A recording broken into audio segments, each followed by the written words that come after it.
Muito bem, queridos, na nossa sequência, essa é a terceira lição da série Prontos para a Guerra, agora falando sobre a espada do Espírito. Como a criança vai estar preparada, armada e como usar bem essa arma, a palavra de Deus. O exemplo aqui, então, é do próprio Jesus, nessa história de quando Jesus é confrontado pelo próprio diabo e como ele o vence usando somente as Escrituras. Mostrar, então, com essa história para a criança, como ela vai estar preparada para enfrentar as astutas ciladas do diabo, usando a palavra de Deus.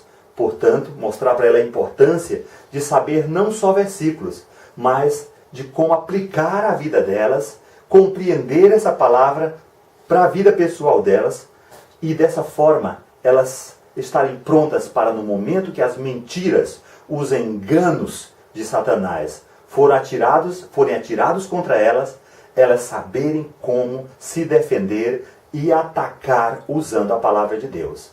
No caso aqui, a primeira área de ataque foi na área das necessidades físicas, de coisas que são necessidades normais do dia a dia. As crianças têm desejos e têm necessidades de coisas que são essenciais para a vida.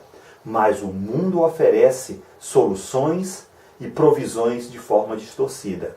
Às vezes até uma balinha consagrada do dia de Cosme e Damião, coisas que devem ser recusadas porque por trás tem algo de maligno, mas isso, a essência do princípio do uso da palavra de Deus, na verdade, é saber como Deus quer que nós hajamos, o que fazer e o que não fazer, o que Deus diz a respeito do que o mundo está propondo para nós, e responder com a opinião de Deus, com a palavra de Deus, e não com a minha opinião, com o que eu acho. E porque isso foi o que Jesus fez. Ele venceu primeiramente o inimigo, dizendo: não só de pão viverá o homem. Respondendo com a palavra de Deus. Ensinar então às nossas crianças como vencer esse tipo de provocação com respeito às necessidades físicas, aquelas necessidades do cotidiano.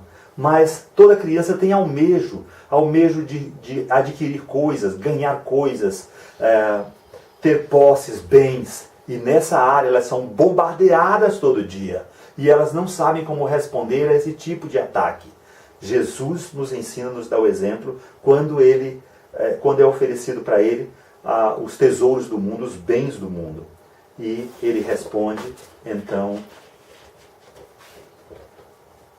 de uma forma que não deixa nenhuma dúvida de que ele estava disposto a agradar a Deus e não ao Pai e não a si mesmo. Não fazer sua própria vontade, buscar o que mais lhe era conveniente, o que poderia lhe ser agradável, mas o que agradava a Deus. Que a criança aprenda, em primeiro lugar, buscar a Deus, o seu reino. E dessa forma, ela vai enfrentar de forma definitiva e vencer nessa área também. Mas ela vai ser desafiada também nas coisas mais profundas da alma dela, das coisas que funcionam como um verdadeiro objeto de veneração para ela. E elas precisam aprender a estar dispostas a agradar a Deus. E o que a Bíblia diz sobre esses aspectos, na hora que ela prefere ficar em casa no game ao invés de ir para a igreja. Quando ela prefere se agradar do que agradar a Deus. Então, elas só vão vencer o inimigo das nossas almas, que vai atacar impiedosamente contra elas, e ataca todos os dias e todos os momentos, quando elas colocarem Deus em primeiro lugar. O centro da vida delas for Deus. E a única forma de fazer isso é se elas conhecerem a palavra de Deus e entenderem essa palavra e forem capazes de aplicá-la na sua vida, no dia a dia, nesses momentos de ataque. O texto bíblico é apropriadíssimo para essa lição. Fala sobre a importância e a eficiência da palavra de Deus. Começamos aqui com Hebreus 4:12, pois a palavra de Deus é viva e poderosa e corta mais do que qualquer espada afiada dos dois lados. nossas crianças precisam saber usar essa ferramenta, não é mesmo?